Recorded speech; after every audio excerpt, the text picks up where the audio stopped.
네, 오늘 뉴스아이키 2부는 이태원 참사 특보 계속 이어가겠습니다. 지금 스튜디오에는 장윤성 기자, 김호환 기자, 김준호 변호사 나와 계시고요. 오늘 오후 국회 행정안전위원회에서 이태원 참사 관련 업무 보고가 있었고 이 자리에 이상민 행정안전부 장관도 참석을 했는데요. 오늘은 국가 애도기간이라는 점을 감안해서 여야 합의로 질의가 생략됐습니다. 그러자 현장에서 강한 반발이 있었는데요. 어떤 상황이었는지 한번 들어보시죠. 행정안전위원회 전체 회의를 진행하는 것이 말이 안 됩니다. 당연히 국민들을 대신해서 정부에게 질문을 해야 하고, 이거는 윤석열 정부가 참사를 대하는 태도입니다. 아무 말도 하지 말고 그저 수고만 하라라고 이야기하고 있는 윤석열 정부의 태도에 도대체 왜 국회가 행정안전위원회가 들러리를 써야 합니까? 네, 방금 들으신 목소리는 국회 행안위 활동하고 있는 용해인 기본소득당 대표입니다. 용해인 대표는 곧바로 행안위를 퇴장하기도 했는데요. 지금부터 직접 연결해서 입장 들어보겠습니다. 용해인 대표님 연결되어 계시죠? 네, 안녕하세요. 기본소득당 용혜인입니다. 네, 저희가 직접 이제 의원님 목소리 들었는데요. 윤석열 정부의 현재 태도에 대한 답답함 토로하신 것으로 저희들이 이제 이렇게 들었습니다. 당시에 구체적으로 어떤 마음으로 그런 이야기 하셨는지 좀 말씀 주시겠습니까? 네, 일단 도의적 책임을 통감하는 사람이 한 명도 없습니다. 어떻게든 이후에 진행될 과정에서 책임을 피해보려는 사람들만 있다, 이렇게 좀 보여지고요. 네. 용산구청장, 경찰청장, 시장, 서울시장, 행정안전부 장관, 대통령까지 모두가 그렇습니다. 그리고 또 국민들에게 침묵할 것을 강요하고 있는 것이 가장 좀 답답한 지점입니다. 예.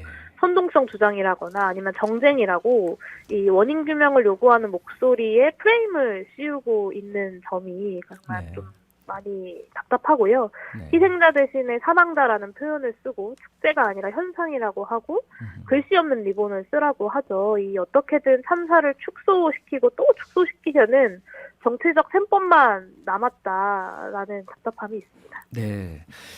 행정안전위원이시니까 미리 사전 통보를 받으셨을 텐데요. 오늘 질의응답 없습니다라는, 그렇죠? 그 당시에 사실, 통보 받으셨을 때 의원님 딱 어떤 심정이 드셨습니까? 네, 사실 통보받지 않았고요. 언론 보도 그렇습니까? 통해서 알았습니다. 언론 보도를 통해서 여야 질의응답을 하지 않기로 했다는 것을 듣고 그 다음에 좀 확인을 했고요. 네. 좀 이게 참사를 대하는 윤석열 정부와 여당의 태도다라고 생각했습니다. 이게 아무 말도 하지 말아라 라는 건데 도대체 왜 여기에 국회가 들러리를 서야 하는지 좀 이해하기가 어렵습니다. 오늘 전체 회의가 결국 보여주기 쇼로 끝나버렸는데요. 행정안전부 장관과 경찰청장은 국회에 와서 보고하는 책임을 다하는 척하고 국회는 최소한의 보고는 받으면서 할 도리를 다하고 있는 것처럼 말이죠.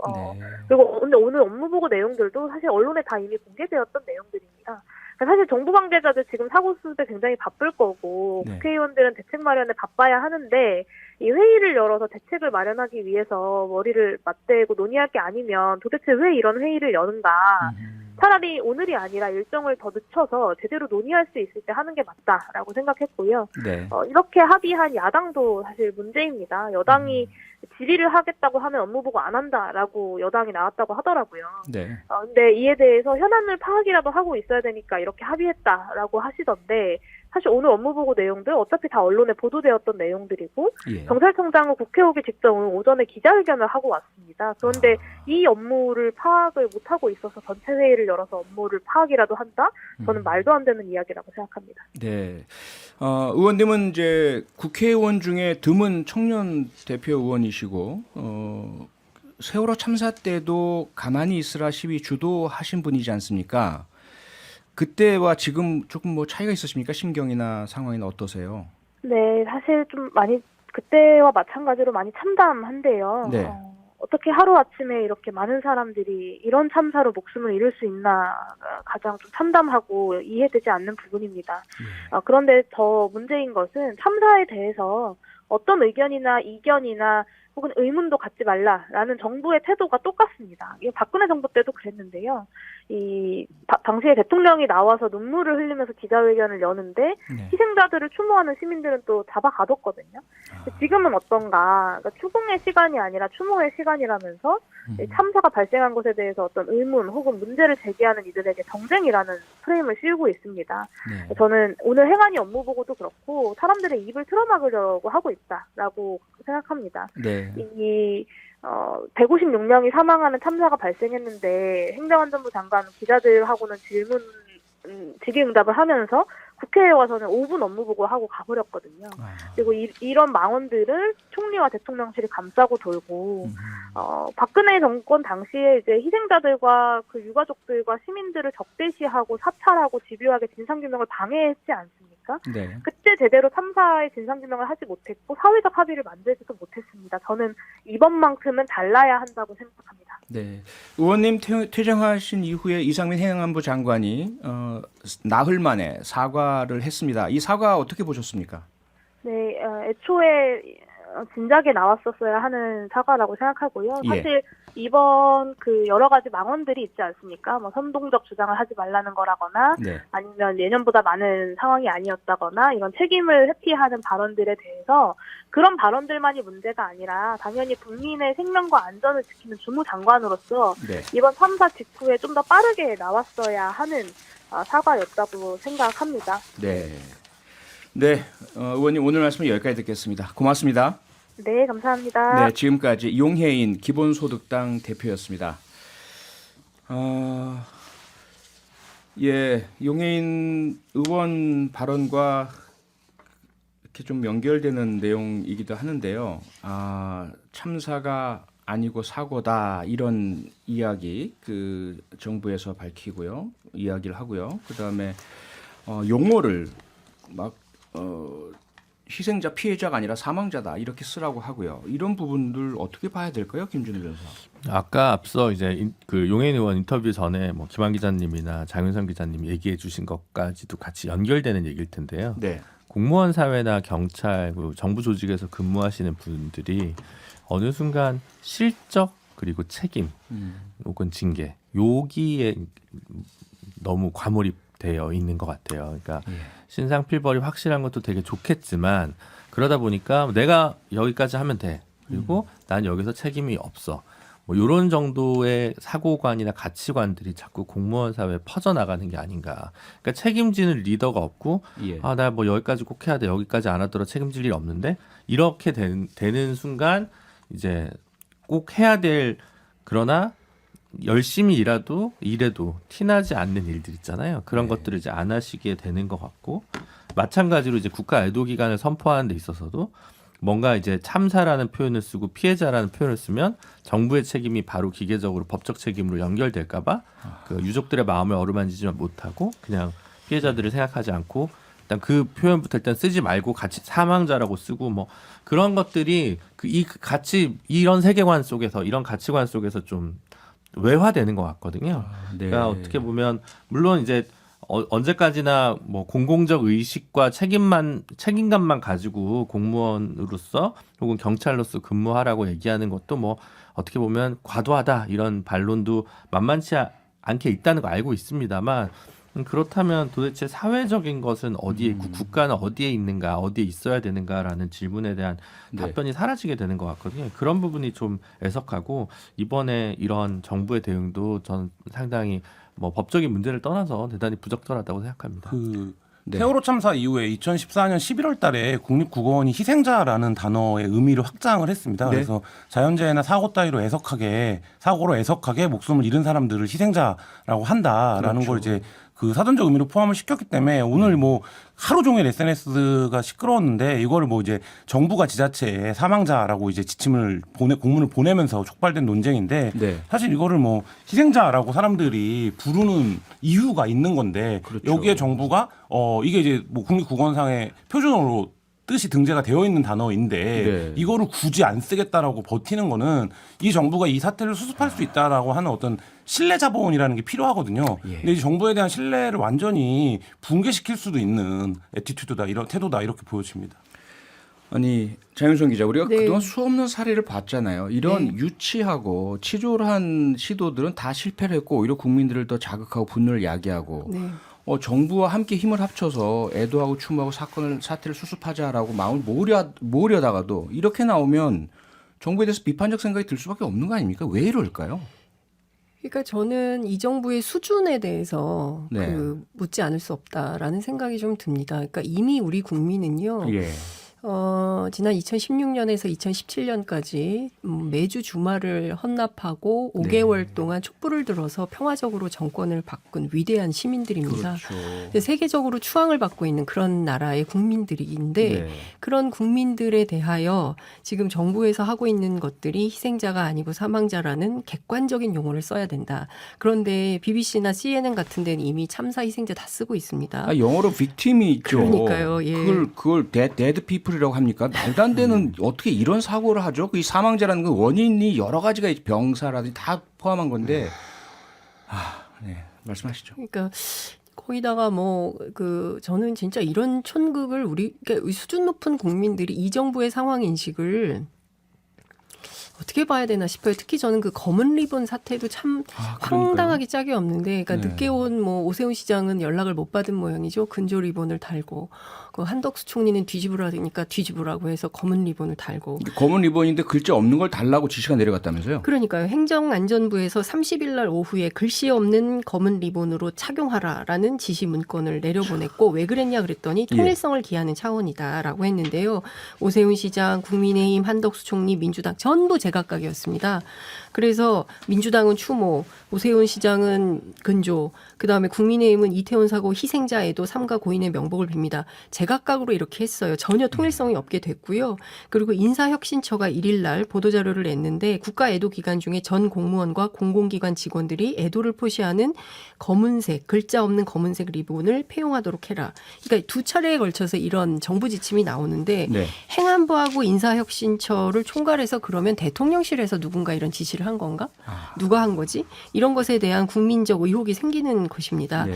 그러니까 저는 큰 틀에서 저는 이 사건을 보면서 몇 가지 좀 주목해서 보는 것이 있는데요. 첫 번째 이제 앞서 말씀하신 그 애도 기간 설정이에요. 정부가 선제적으로 애도 기간을 설정했거든요. 네. 천안함 이후에 처음이라고 하는데 앞서 이제 용해인 의원이 막 이제 여러 설명을 해주셨지만 그런 정치적 의도가 있었는지에 대해서도 좀 따져볼 일인 것이고요.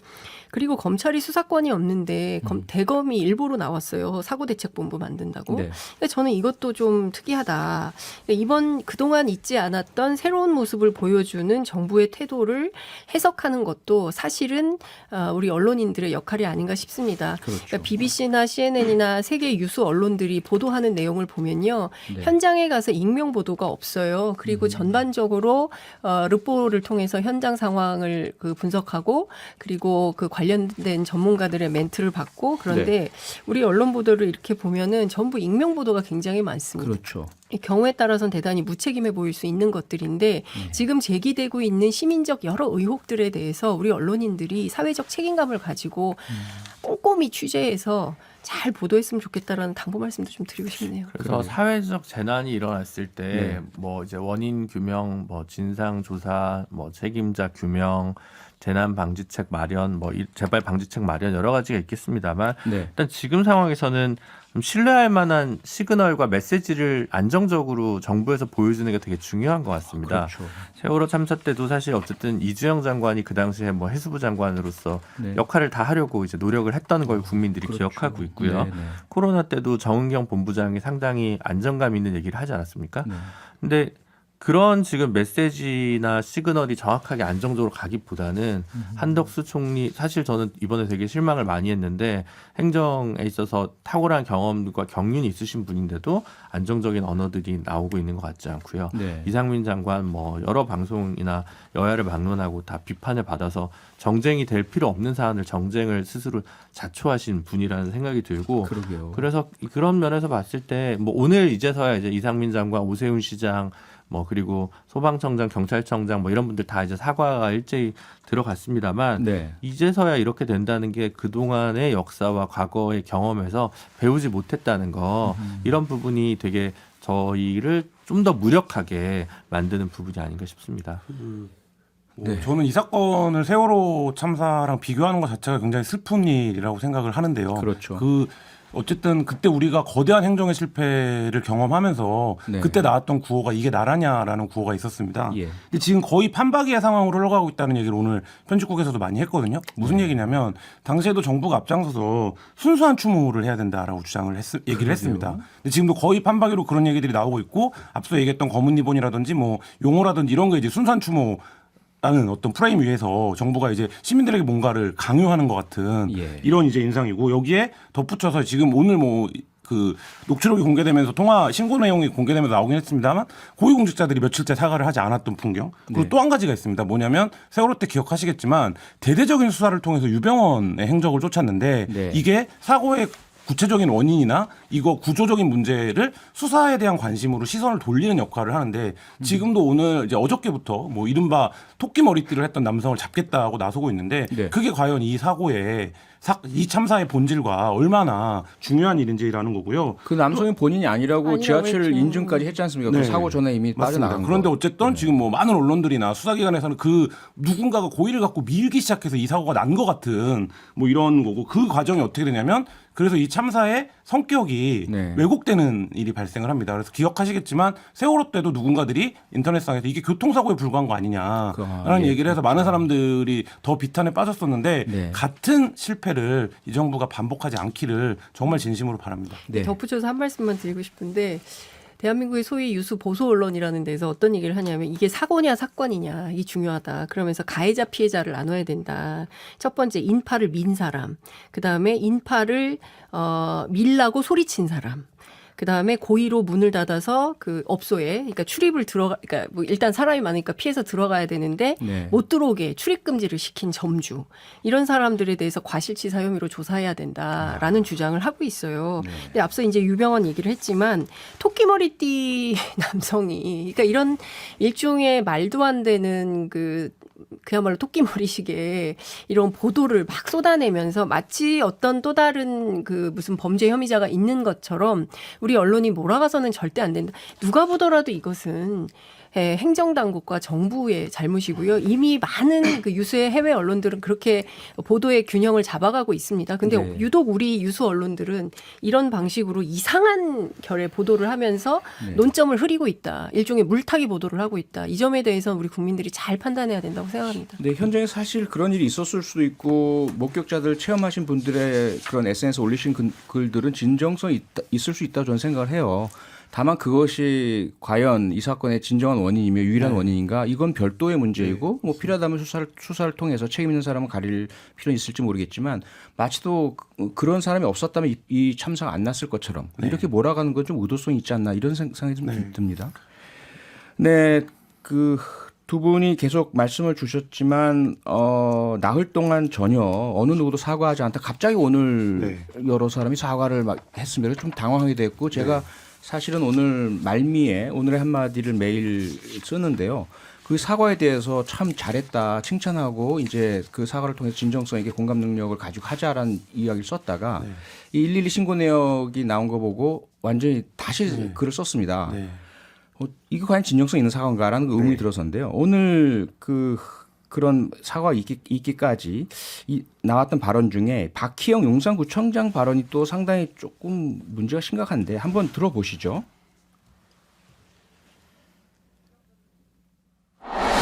너무 가슴이 아픕니다. 그리고 사망하신 분들과 유가족께 심심한 조의를 표합니다. 저희는 전략적인 준비를 다 해왔고요. 구청에서 할 수 있는 역할은 다 했습니다. 인파가 그 정도일지는 사실 예상 못하신 건가요? 못하죠. 작년보다는 많을 거라는 건 예측했지만 이렇게 단시간에 많을 거라는 거는 이건 축제가 아닙니다. 축제면 행사의 내용이나 주최 측이 있는데 내용도 없고 그냥 할로윈 데이에 모이는 일종의 어떤 하나의 그런 현상이라고 봐야 되겠죠. 김준호 변호사 사과를 그래서 오늘 하긴 했습니다. 그런데 구청장으로서 송구스럽다. 별 내용이 없고요. 그다음에 자기가 얘기했던 축제가 아니라 현상이다. 이런 발언에 대한 구체적인 부분들은 해명 사과가 전혀 없었습니다. 어떻게 들으셨어요?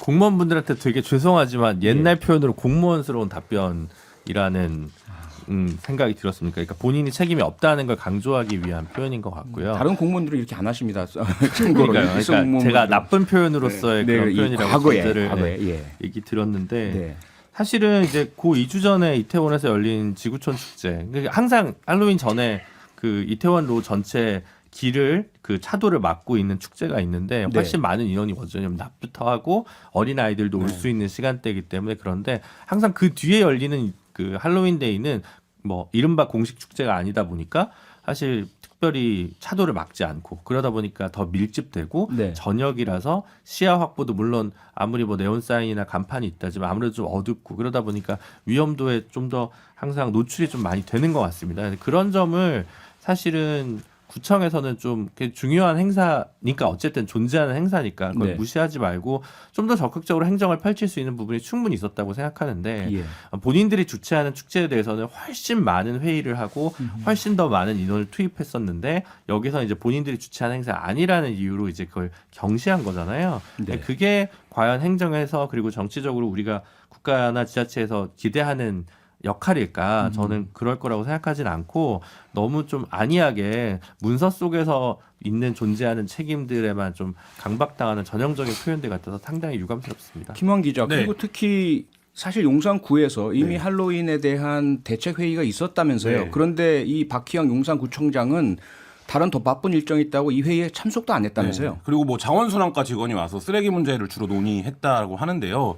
저는 이 용산구청장의 어저께 이제 인터뷰 보고 너무 어이가 없었는데 여러 가지 뭐 말씀을 드릴 수 있겠습니다만 이태원은 관광 특구입니다. 그렇죠. 근데 거기가 관광 특구로 지정된 이유는 뭐냐면 거기에서 열리는 각종 행사들에 많은 인파들이 와서 용산에 있는 그 자영업자들이 운영하는 가게에서 돈을 쓰고 그거를 용산구청이 세금으로 걷어가는 곳이거든요. 부가가치세 중에 지방세를 걷죠. 그렇다라고 하면 용산구의 특정 지역을 관광특구로 지정을 하고 행정적으로 관리를 하고 있는 건데 거기서 용산구가 직접 주최하는 행사에서는 교통통제라든지 이런 것들 안전관리 대책을 세우고 그렇지 않은 행사에서는 우리가 그건 현상일 뿐이지 어떻게 할 수가 없다라고 한다라고 하면 그거를 과연 누가 납득을 할 수 있겠는가. 그러니까요. 이 사건에 여러 층위에서 책임이 있지만 저는 1차적인 책임은 용산구에 있다라고 봅니다. 왜냐하면 지구촌 축제 말씀하셨지만 녹사평역에서 이태원역까지가 450m고요. 이태원 앞길을 전체 통제한다고 해도 900m밖에 안 됩니다. 근데 이 길에 대한 통제 요청을 당연히 구청이 할 수 있는 거고 그 하는 이유가 뭐냐면 여기 관광특구에 10수만 명의 사람이 올 것으로 예상이 되기 때문에 조치를 세워야 되는 건 당연히 행정의 책임인데 이 부분에서 전략적인 준비라는 표현을 썼던데 첫날 인터뷰에서는 전략적인 준비라는 게 과연 무슨 얘기냐. 시민들이 이렇게 무고한 시민들이 150명 이상이 사망을 했는데 사실 이거를 행정 책임자가 할 수 있는 얘기인가 이런 부분들에서는 이게 뭐 공무원스러운 답변이라고 나쁜 의미에서 말씀하셨지만 제가 듣기에는 법적 책임을 피해가기 위한 기술적 발언에 불과하다 이런 생각이 들었습니다. 수많은 희생자가 났는데요. 더더군다나 우리가 지금 같은 시기에 여러 나라 여러 도시에서 할로윈 축제가 열립니다. 도쿄, 시부야, 뭐 뉴욕, 홍콩 다 지방자치단체에서 조례라든지 이러한 대책들 다 세우고 시행을 했고요. 네, 김준호 변호사 말씀하시죠. 이제 뭐 원인 규명도 되게 중요한데 이제 마지막 방송 끄트버리니까 그 이제 정부에서 뭐 지역 축제 관련해서 합동 점검회의 같은 거 하고 지금 많은 축제들이 취소되고 있다고 또 이제 알려져 있잖아요. 그러니까 물론 이제 애도를 위해서 취소할 수 있는데 코로나 이후에 예술인들이나 이런 행사하시는 분들이 많이 불이익을 받았는데 또 이번에 취소돼서 계약금 하나도 못 받고 막 이렇게 되면 또 추가적인 피해가 있을 것 같아요. 그래서 그런 부분을 좀 세심하게 봐서 행사를 취소하더라도 어느 정도 보전해주는 결단이 특히 정부나 지자체 주도의 축제에서는 좀 있었으면 하는 바람입니다. 네, 우리 모든 눈이 진상규명 쪽으로 가 있는데 그거 희생당하실 수 있는 분 챙겨주셔서 감사합니다. 평일 저녁 6시 5분에 여러분을 찾아갑니다. MBC 라디오 표창원의 뉴스 하이킥.